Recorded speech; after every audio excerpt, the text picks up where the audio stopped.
जय तुलसी मैया। मैं तुलसी माँ को बार बार प्रणाम करती हूँ। मैं तुलसी माँ को नमन करती हूँ। तुलसी माता सब पे अपना कृपा बनाए रखे। तुलसी माता सबके घर में रहे, सबके घर में वासी हैं, वो बहुत अच्छे हैं। मैं एक तुलसी कथा सुनाने जा रही हूँ। इस कथा को पूरा सुनिए, क्योंकि तुलसी का आधा सुनने में अपमान होता है। तुलसी घर घर के रखवाली करते हैं, इसलिए इस कथा को पूरा सुनिए और तुलसी का रहस्य जानिए कि किस प्रकार तुलसी धरती पर आए हैं और घर घर में बास लिए हैं। बहुत पुराने समय का बात है कि तुलसी गौलोक में कृष्णा जी के एक परी थे, उनके मित्र थे और उनके साथ ही रहते थे। लेकिन वहाँ इन्हें श्राप मिल गया, और जब श्राप मिल गया तो तुलसी को पृथ्वी पर आने का श्राप मिला और पृथ्वी पर एक राजा के घर में जन्म लिए उनके पुत्री के रूप में।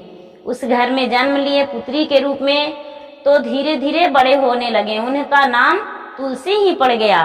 तुलसी ब्राह्मणों को बुलाए, ब्राह्मण बोले इनका नाम तुलसी रहेगा। तो धीरे धीरे बड़े हो गए। लेकिन वहाँ उसी लोक में, गौलोक में ही श्री कृष्ण के राज में एक कृष्ण का सेवक थे। वो भी बहुत बड़े प्रिय सेवक थे और उनका भी श्राप मिला था। वो भी पृथ्वी पर एक दानव के पुत्र बनकर जन्म लिए, दानव के घर में। उनका नाम शंखचूड़ रखाया। और जब शंखचूड़ रखाया तो दोनों दो घर में पले बढ़े बड़ा हो गए और तुलसी का विवाह और शंखचूड़ का हो गया एक साथ। जब दोनों का साथ शादी हो गया तो दोनों एक समय एक साथ में घुल मिल कर रहने लगे। लेकिन दोनों बहुत बड़े पुजारी थे, बहुत पूजा करते थे, सब देवी देवताओं को पूजा करते थे। बिना पूजा किए हुए कोई काम को नहीं जाते थे।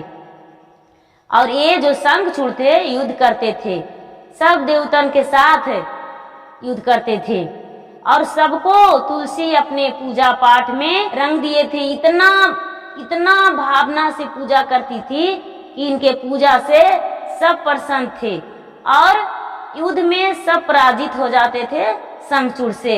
एक दिन का बात है कि ब्रह्मा जी और शंकर भगवान दोनों सोचे कि ये तो बहुत बड़ा अनर्थ हो रहा है, शंखचूड़ तो किसी से बदता ही नहीं है, क्या किया जाए, कुछ न कुछ तो उपाय करना पड़ेगा। लेकिन शंकर भगवान बोले कि क्या उपाय है, तुलसी तो इतना ही पुजारी है, इतना ही पुजारी है कि सबके मन मोह के रख ली है। ये तो किसी को भी नहीं छोड़ी है, सबको पूजा करती है, सबको अपना बस में कर ली है। तो बोले ब्रह्मा जी कि ऐसा कीजिए, चलिए विष्णु के पास चलते हैं। और दोनों विष्णु के पास चल गए और जाकर बोले कि विष्णु जी आपसे कुछ हमें सुनाना है संदेश। विष्णु जी बोले क्या? बोले कि तुलसी और शंखचूड़ तो पूरे मृत्युभुवन में किसी को भी नहीं बदते हैं, उस सब देवी देवताओं को भी पराजित कर दिए हैं। उन्हें कोई उपाय नहीं है जो इनका शंखचूड़ का मृत्यु हो जाए। तो बोले विष्णु जी हाँ हाँ उपाय तो बहुत है, नहीं कैसे उपाय है। जब तुलसी पूजा करने को बैठेगी तब हम जाकर उसे पूजा को भंग कर देंगे तो शंखचूड़ मरा जाएंगे। बोले ठीक है, अच्छा है। ओ विष्णु क्या किए कि एक मायावी रूप धर लिए और मायावी रूप धर के तुलसी के पास गए और जाकर बोले कन्या मुझे पानी पिलाइए, कुछ भोजन कराइए। तो बोले कि भोजन और पानी अभी नहीं दे सकते हैं, अभी हम पूजा पे बैठे हैं। तो बोले आपको हम श्राप दे देंगे, यदि मुझे भोजन नहीं कराओगी, पानी नहीं पिलाओगी तो। तुलसी आधे पर से उठ गए और जाके उन्हें भोजन और पानी लेके गए। लेकिन नहीं पानी पिए, नहीं भोजन किए और इन्हें कहानियां में बिलवा लिए। ऐसा कहानियां करने लगे, ऐसा कहानियां कहने लगे, इतना ठंडा हवा चलने लगा कि जिसमें तुलसी का नींद आ गया, और जब नींद आ गया तो शंखचूड़ उसी समय मारे गए, और मारे गए इनका अचानक नींद टूट गया। बोले महाराज आप विष्णु हैं, आप मुझसे छल किए हैं, मुझे तो ये नहीं पता था, ये पता रहता तो ऐसा नहीं होता। आज मैं असुहागन हो गई हूँ, मैं आपका भी श्राप दे रही हूँ, आप तो बहुत बड़ा अनर्थ किए हैं। और शंकर पे भी गुस्सा हो गए, शंकर पे चिल्ला के बोले महाराज आपका तो हम और शंखचूड़ दोनों बहुत बड़े भक्त थे, फिर भी अपने भक्त को क्यों मरवा दिए, क्यों ऐसा किए। लेकिन वहां पर शंकर जी कुछ नहीं बोले, और विष्णु बोले देवी आपका श्राप मुझे स्वीकार है, मैं आपका श्राप को स्वीकार करती हूँ। आपका बिना किसी घर में भी भोग नहीं लगेगा, पूजा नहीं होगा, किसी भी कार्य पूरा नहीं होगा। मैं आपका श्राप को सम्मान करती हूँ, मेरा एक अंग शरीर पत्थर का हो जाएगा, मैं अपने सिर पे आपको बिठाएंगे, जो एक अंग शरीर है शालिग्राम का नाम से जाना जाएगा, और शालिग्राम के साथ आपका विवाह हो जाएगा, आप शालिग्राम के ही अर्धांगिनी कहोगी। महारानी मैं आपका श्राप स्वीकार कर रही हूँ, आप ऐसा मत कीजिए।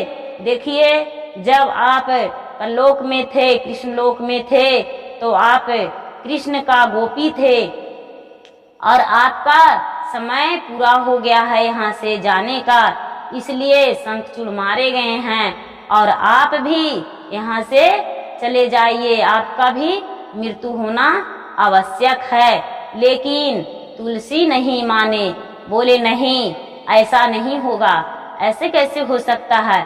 तो पूरे उन्हें कहानियां बताएं, तो ठीक है ये स्वीकार किए तुलसी की, ठीक है मैं आपका बात स्वीकार करती हूँ। और स्वीकार करके वो भी बोले कि तो ठीक है मुझे भी परलोक सुधारने का यहाँ से वचन दीजिए, और विष्णु उन्हें परलोक सुधारने का वचन दिए। परलोक चल गए तुलसी, और फिर से मृता भुवन में आए, और विष्णु के साथ उनका शालिग्राम के साथ विवाह हुआ, फिर भी जन्म लिए तो तुलसी में ही जन्म लिए।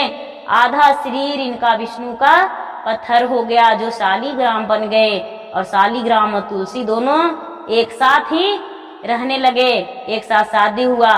तुलसी का जन्म पूर्णिमा के दिन कार्तिक मास में हुआ था शुक्रवार को, और विवाह भी एकादशी का ही रखा गया, शालिग्राम के साथ उनका शादी हो गया, और दोनों पूरा घर घर में पूजा लेने लगे, पूजन जन्म लेने लगे। बिना तुलसी, जिस घर में तुलसी नहीं है उस घर में घर नहीं है। तुलसी को रोपने से बहुत फायदा है, वो घर स्वस्थ रहता है, सुरक्षित रहता है। सूखा हुआ भी पत्ता तुलसी का भोग में लग जाता है। एक जिस घर में तुलसी नहीं है वो लोग तोड़ के पत्ते रखकर और बाद में भी उस पत्ते को भोग लगा सकते हैं। और कोई भी नैवेद्य धूप नहीं है तो सिर्फ तुलसी का पत्ता भी भगवान के भोग लगा के हाथ जोड़ के और भगवान को नमन करने से भगवान खुश हो जाते हैं, वो भोग को स्वीकार कर लेते हैं। तुलसी का पत्ता में सब कुछ है। तुलसी का पत्ता बहुत पवित्र है, इसके बिना कोई पूजा पाठ पूरा नहीं होता है। जहाँ पे तुलसी का पत्ता नहीं है वो पूजा पूरा नहीं होता है। जय तुलसी मैया।